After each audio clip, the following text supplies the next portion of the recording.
حضرت ابو بکر صدیق رضی اللہ, ذرا زندگی دیکھو. کہتے ہیں جس دن کلمہ پڑا 40,000 دینار تھے, اور کلمہ پڑے ابھی مجھے چند مہینے گزرے تھے, سارے مصطفیٰ کے قدموں پہ قربان کر دیے. پھر مال کمایا, پھر 4,000 دینار تھے, 4,000. جس دن ہجرت کے لیے نکلا 4,000 تھے. انہیں بھی پتا تھا 2.5% دینا چاہیے. ان کی بھی بیٹیاں تھیں, جوان بھی تھی, چھوٹی بھی تھی, ان کے بھی بچے تھے, لیکن دین کو ضرورت ہے. میرے رسول پاک صلی اللہ علیہ وسلم کے دین کو حاجت ہے. تو فرماتے ہیں اشرفیاں تھی میرے گھر میں, پیسے تھے, درہم تھے, دینار تھے. میرے والد بوڑھے تھے, ان کو خیال تھا کہ ابو بکر ساری دولت نہ لے جائیں. تو حضرت اسماء بنت ابی بکر سے جناب ابو بکر صدیق نے کہا کہ اس طرح کرنا, ایک گڑا چھوٹا سا تھا, گڑا ٹویا, اس میں پیسے ہوتے تھے. فرمایا اس میں روڑے رکھ دینا, اوپر ٹاٹ ڈال دینا. والد نابینا ہے, اگر پوچھے نا پیسے تو ان کا وہاں ہاتھ لگا دینا, انہیں پتا چلے ابو بکر سارا مال لے کے نہیں گیا. فرماتے میں ہجرت پہ جانے لگا تو 4,000 سارے لے گیا. سارا مال لیا, یا 2.5% کے لیے رٹا پڑا ہوا ہے. 2.5% کے لیے لوگ بحث کر رہے, 2.5% کے لیے دلائل چاہیے. کئی مفتیان کرام سے پوچھیں گے, پھر پروگرام بنائیں گے دینا ہے کہ نہیں دینا.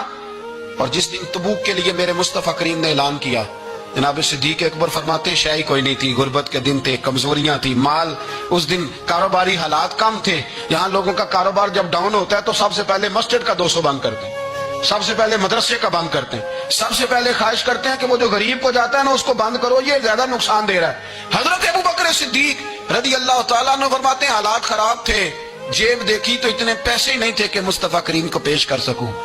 تو پھر کیا کیا, امام جلال الدین سیوطی کہتے ہیں ابو بکر صدیق نے نا گھر کے اندر کپڑا بچھایا, اور پھر صدیق اکبر نے کیا کیا کہ توا بھی رکھا, برتن بھی رکھے, اس پہ چولہا بھی رکھا.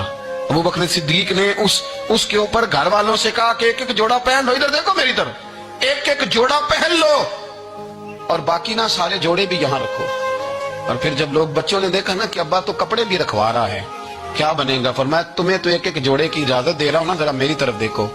خود اندر گئے تو ٹاٹ کا لباس پہن کے کپڑے بھی اتار کے رکھ دی, کپڑے بھی اتار کے زمین اسی میں رکھے, سارا کچھ باندھا.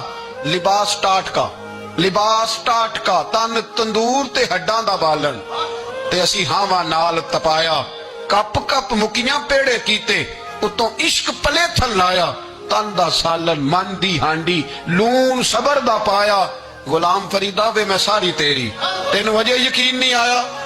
ہر چیز لپیٹ کے نا تو نبی کریم کی بارگاہ میں لے گئے, ہر چیز. میرے محبوب کا بھی انداز دیکھو, فرمایا ماں اب کہتا لے اہلے کا, گھر بھی کچھ چھوڑ کے آئے ہو.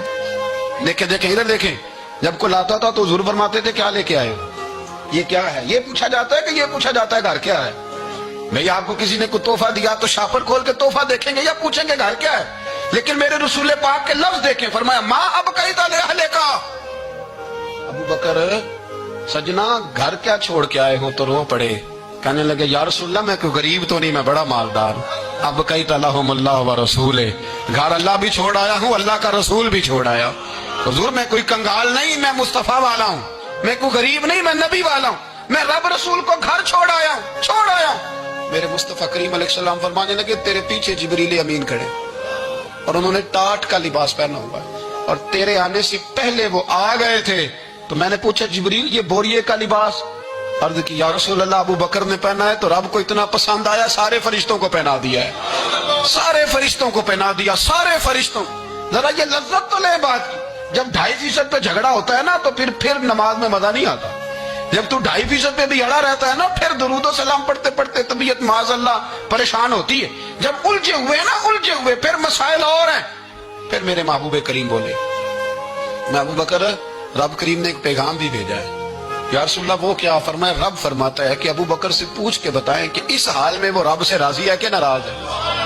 یہاں اقبال بولے, کہنے لگے خودی کو کر بلند اتنا, خودی کو کر, یہ وہ درجہ ہے, یہ وہ مقام ہے, خودی کو کر بلند اتنا کہ ہر تقدیر سے پہلے پھر خدا بندے سے خود پوچھے بتا تیری رضا کیا ہے. فرمایا رب پوچھتا ہے آپ راضی ہیں کہ ناراض ہیں. تو پھر ابو بکر صدیق بھی کھول کے روئے, کہا یا رسول اللہ میں کل بھی اپنے رب سے بڑا ہی راضی تھا, میں آج بھی اپنے رب سے بڑا ہی راضی ہوں. یہاں لوگ لے کے بھی نہیں راضی ہوتے, ابو بکر سارا کچھ دے کے بڑے ہی راضی ہے.